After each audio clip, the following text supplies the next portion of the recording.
अभी तो उसका ब्याह ही हुआ था। अचानक उसकी छुट्टियां रद्द कर दी गई थी। कारगिल में जंग शुरू हो चुकी थी। 10 दिन पहले ही आने का बुलावा आ गया। फौजी की पत्नी के चेहरे पर मायूसी साफ दिख रही थी। उसके नैनों की चंचलता खो गई थी। भरे सागर जैसी गहरी आंखों से पानी बस बांध तोड़कर बहने को तैयार था। फौजी ने अपनी पत्नी को बोला, फौजी से ब्याह किया है तूने तो मन को मजबूत तो करना ही पड़ेगा।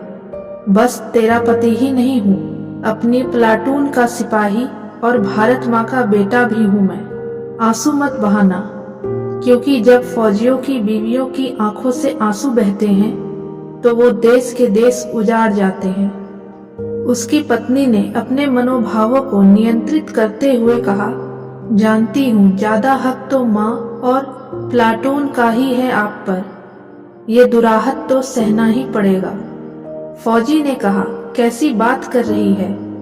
सबकी मांगों के सिंदूर सलामत रहे। भैया दूज पर किसी बहन की आंखों में आंसू न हो, बस इसलिए ही तो फौजी सीमा पर खड़ा होता है। फौजी की पत्नी के चेहरे पर एक मुस्कान फैल गई और वो बोली, जानती हूँ और इसका अभिमान भी है।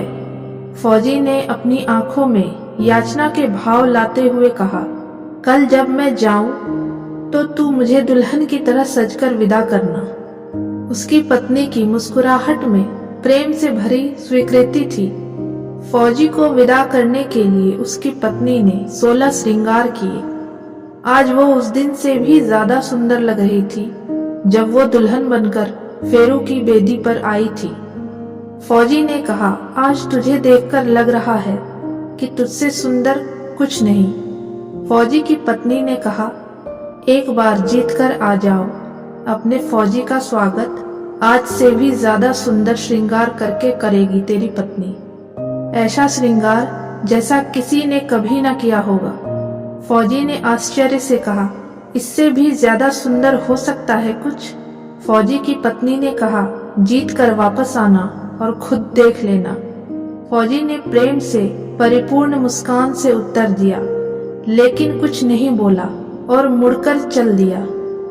फौजी की पत्नी ने अभिमान के साथ कहा, जीत कर ही आना फौजी।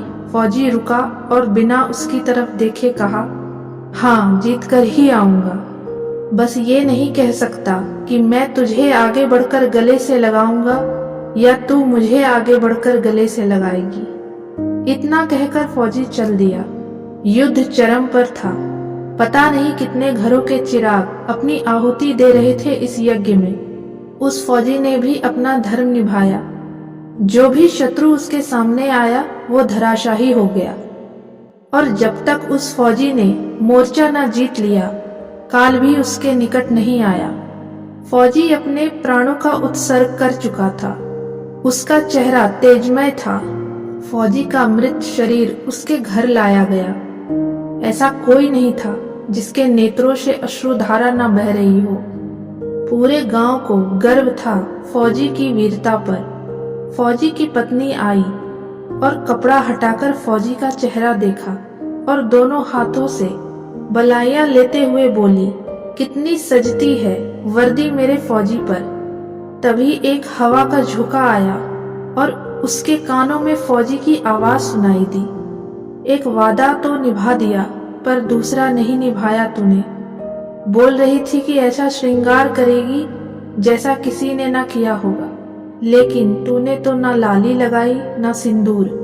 फौजी की पत्नी ने फौजी के चेहरे को अपने हाथों में लेकर कहा, तेरी वीरता के मान का ऐसा श्रृंगार चढ़ा है फौजी कि अब किसी श्रृंगार की जरूरत ही नहीं। तूने अपना खून बहाया तो मैंने अपना सिंदूर वार दिया भारत माँ के चरणों में। तुझसे एक रत्ती भी कम नहीं भारत माँ से मेरा प्यार फौजी। फौजी की पत्नी के चेहरे पर स्वाभिमान का तेज बिखर रहा था। एक भी आंसू नहीं था उसकी आंखों में। वो सौंदर्य की अप्रतिम प्रतिमा लग रही थी। रति और कामदेव भी ऐसा श्रृंगार नहीं कर सकते जैसा श्रृंगार उस फौजी के प्रति उसके प्रेम के अभिमान ने किया था। अगर आपको ये कहानी पसंद आई हो तो प्लीज़ हमारे चैनल को लाइक और सब्सक्राइब करें। धन्यवाद।